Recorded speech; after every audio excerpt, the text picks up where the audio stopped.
I hope Honorable George Fernandez will entertain us with a brief speech. I won't entertain with a big speech. अध्यक्ष जी, Brief, not big. एक तो इस विधेयक को सभी लोगों ने समर्थन किया और इस सरकार का अभिनंदन किया। एक आध अपवाद छोड़कर सभी लोग कतार में रहकर ही सरकार का अभिनंदन करने लगे। मुझे इस विधेयक में सरकार का अभिनंदन करने जैसी कोई चीज़ नज़र नहीं आ रही, मगर मान लें कि अभिनंदन करने जैसी कोई चीज़ सभी सदस्यों ने जो अभी तक बोले उनको दिखाई दी, तो अभिनंदन करना चाहिए था कांग्रेस के नेता नरसिंह राव का। क्योंकि ये विधेयक, अध्यक्ष जी, आज का नहीं है। ये विधेयक है जनवरी महीने में 5 तारीख को ऑर्डिनेंस के द्वारा अमल किया गया विधेयक। और यहाँ ये कहीं तो न जाने कि क्या है, इसमें क्या लिखा है। क्योंकि इस विधेयक का अगर सभी पूरा विधेयक को किसी ने पढ़ा होता तो इसमें देखा होता कि statement of objects and reasons में बताया है कि ये प्रोमलगेट किया था ऑर्डिनेंस के तौर पर 5 जनवरी को, फिर चूंकि पास नहीं हुआ इसलिए दोबारा 26 मार्च को, और चूंकि पास नहीं हुआ दूसरे बार भी तो 20 जून को।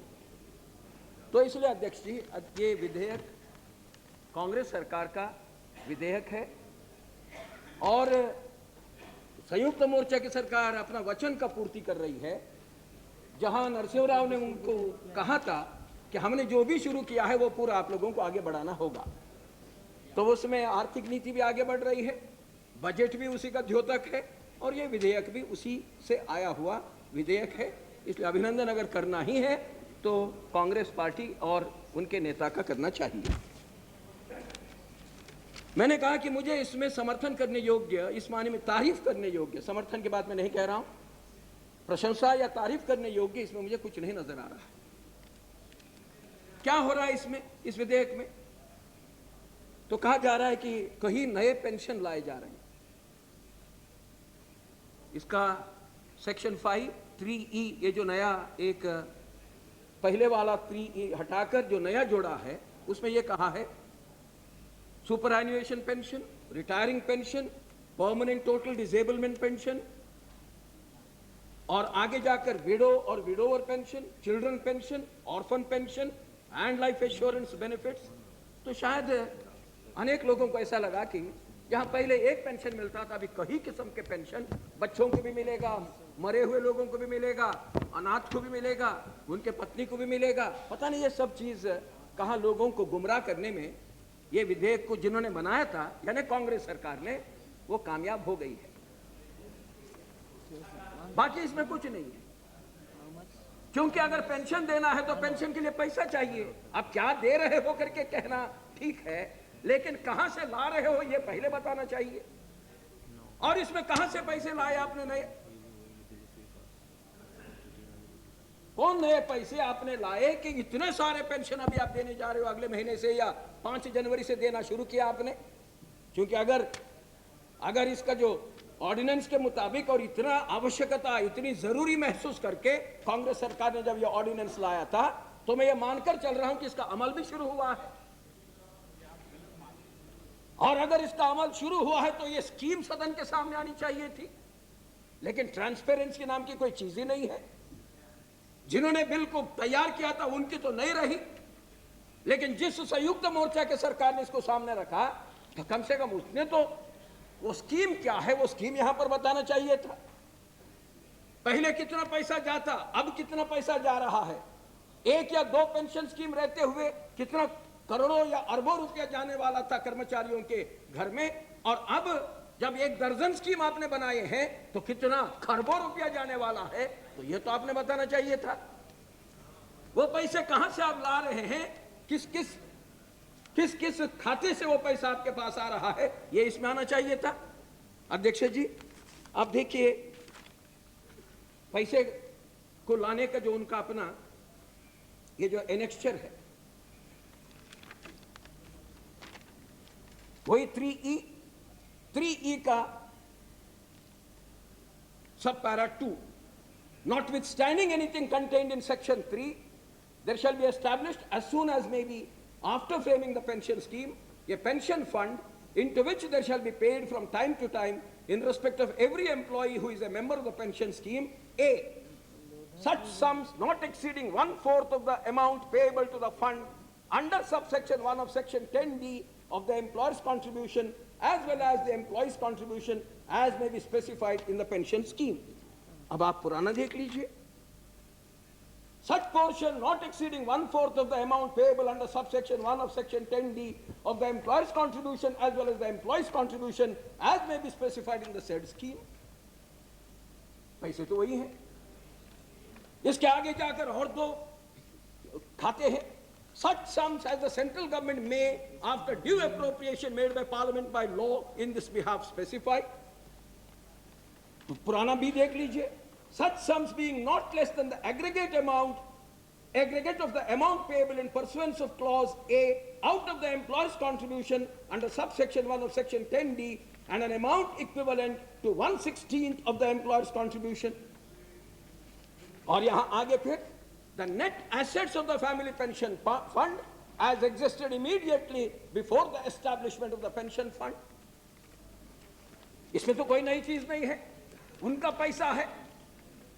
हमारे लायक मित्र यहां पर वासुदेव आचार्य जी ने तो कह भी दिया 880 करोड़ रुपया पड़ा है, तो वो उनका पैसा है, वो ट्रांसफर कर रहे हो, बाकी कुछ नहीं है, नया पैसा नहीं है, वहां पड़ा हुआ उनका पैसा है. और आखिरी जुमला है any other contribution which may be made to the pension fund with the previous approval of the central government. अब इसमें इतना सब लिखने के बाद यहां खूबी देखिए अध्यक्षा जी, फाइनेंशियल मेमोरेंडम को देखिए. फाइनेंशियल मेमोरेंडम में कहते हैं it is propose to transfer the net assets of the existing family pension fund to the corpus of the proposed pension fund. तो उन्होंने जो पहले इसमें लिखा है तो वही है. आगे जाकर clause B of section 2 of the new section 3E proposed wide clause 5 of the bill provides for the contribution of the central government. The central government may pay to the proposed pension funds such sums after due appropriation made by parliament by law in this behalf.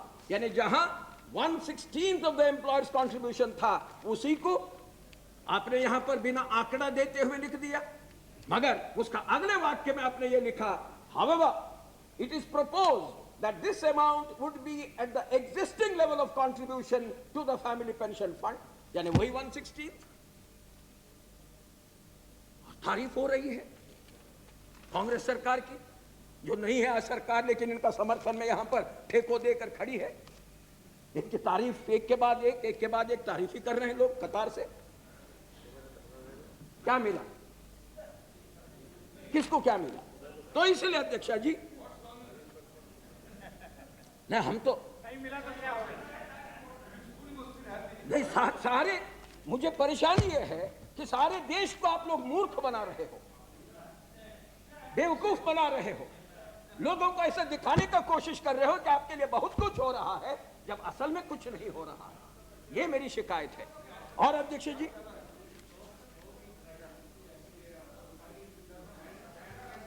Please do not waste time. We have to start the railway budget soon. Scope is broadened thereby. By this act, the scope of pension is being broadened, and also money which could not be spent, that will now be available for spending, about 1,000 crores. Please. तो यानी वरना वो खा लेते. Speak and पैसा finish है ना, speaking. है कि नहीं? यानी जो पैसा 880 करोड़ रुपया या लगभग 1000 करोड़ रुपया जो कर्मचारियों का पैसा था, ये स्कीम होने पर वो पैसा उनको मिल जाएगा, वरना नहीं दिया गया होता. ये आपका कहना है. गवर्नमेंट का कंट्रीब्यूशन भी है, गवर्नमेंट का कंट्रीब्यूशन है, गवर्नमेंट का कंट्रीब्यूशन तो है, इसलिए चाहिए. She is there to ये reply. साहब का ये है. उन लोगों को लगता है कि अभी भी वही सरकार. खुद मंत्री तो देंगे, लेकिन जो Satyadev ji, kindly leave that to me. Thank Definitely you. this is Congress government's bill. इसमें क्या शक है? George इसमें साहब, तो अध्यक्ष quickly. कांग्रेस गवर्नमेंट का बिल है, ये सारे जो बिल चलता नहीं, है. मुझे आपने कहा कि हम बहुत लंबा बोलेंगे, हम लंबा नहीं नहीं, बोलेंगे. brief, not big. नहीं, आपने ये शुरुआत में कहा. Brief speech. हाँ, वही तो मैं इसलिए और ज्यादा बोलना नहीं चाहता हूँ. मुझे यही बताना था कि ये स्कीम में कोई ऐसा तारीफ करने लायक कुछ नहीं है। अगर कहा दो चार एक आध कोई स्थान पर कोई अधिक पैसा सरकार के तरफ से आना हो तो वो इस कानून के अंतर्गत हमें कहीं भी कुछ भी पढ़ने के लिए नहीं मिला हो। मगर एक बात के बारे में मैं सरकार से बहुत स्पष्ट कहना चाहता हूं कि अभी तक जो कानून इनके रहे उसमें प्रोविडेंट इनका जो पेंशन फंड और दूसरे जो भी फंड होते थे उसके लिए 5.5% उस रकम के ऊपर 5.5% ब्याज मिलता था। कर्मचारियों का जो पैसा है जो फंड की स्कीम के फंड में जो जाता है इस पर 5.5% ब्याज था। 1971 में 5.5% ब्याज कानून से बनाया गया था इसी सदन से, और 1971 से लेकर मुझे नहीं मालूम अगर आगे कहा उसको कभी 8% तक सरकार ले गई हो, लेकिन जो कानून हमने देखा है उसमें आज तक मुझे केवल 5.5% ब्याज नजर आ रहा है। हम सरकार को यह कहना चाहते हैं कि बाकी सब छोड़ दीजिए, कर्मचारियों का जो पैसा है उसमें मालिकों का जो पैसा आता है और सरकार का अगर उसमें कोई कंट्रीब्यूशन हो तो वो सारा कंट्रीब्यूशन का जो रकम है वो सरकार के पास रहने मत दीजिए। 5.5% में, क्योंकि अभी जो इन्होंने ये जो संशोधन लाया है इसमें 5.5% का नहीं है, लेकिन जिस कानून का संशोधन ये कर रहे हैं उसमें 5.5% पर एनम, इसमें संशोधन का जो सेकंड शेड्यूल आज जो सेकंड शेड्यूल है जिसको अमेंड किया जा रहा है इसमें 5.5% लिखा है। तो 5.5% अगर आज तक हो जैसे इसके अंदर ये शेड्यूल में है तो फिर ये लिखते हैं कि ये पैसा इनका जो नया जो शेड्यूल आ रहा है इसमें ये कहा गया है The manner in which the accounts of the pension fund shall be kept and investment of monies belonging to the pension fund to be made subject to such pattern of investment as may be determined by the central government. अभी तक का central government का इसमें जो determination था वो 5.5% था। कर्मचारियों की लूट और सरकार उसमें से क्या पाई क्या नहीं पाई हम उसमें नहीं जाएंगे, लेकिन कर्मचारियों की लूट करने का अधिकार नहीं है। उनके पैसे को जो आज बाजार में सबसे अधिक ब्याज मिल सकता है, जिस खाते में उस पैसे को रखने से सबसे अधिक ब्याज आ सकता है वो ब्याज उसको मिलना चाहिए, क्योंकि वो उनके पेंशन फंड में अधिक रकम के तौर पर उनके घर में जाएगा। और वो अगर आप नहीं करेंगे और केवल एक ऐसा अधिकार लेकर 5.5% के जगह पर आप कल 4 भी करेंगे, हमें कैसे मालूम? पहले तो कम से कम 5.5 करके इन लोगों ने लिखा था, और आज जब ये नहीं लिख रहे हैं मेरे मन में बड़ी शंकाएं हैं कि एक तो उन्होंने सोचा होगा अभी मत लिखो, ये सदन में ही इस पर हंगामा हो जाएगा तो यहां पर बदलना पड़ेगा, या मत लिखो क्योंकि 5.5 भी नहीं देना है। नई नीतियां हैं, अमेरिका में 4% और 4.5% ब्याज है, तो हिंदुस्तान में भी क्योंकि ये सारा उदारीकरण और विश्वीकरण और अमरीकीकरण हो रहा है तो वही 4.5% पर यहां लाया जाए।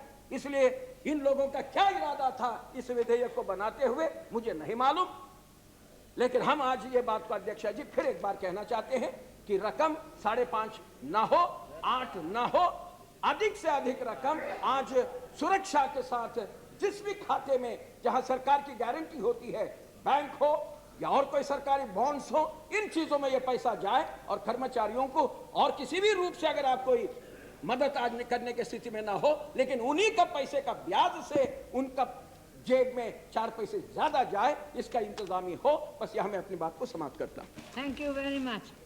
Now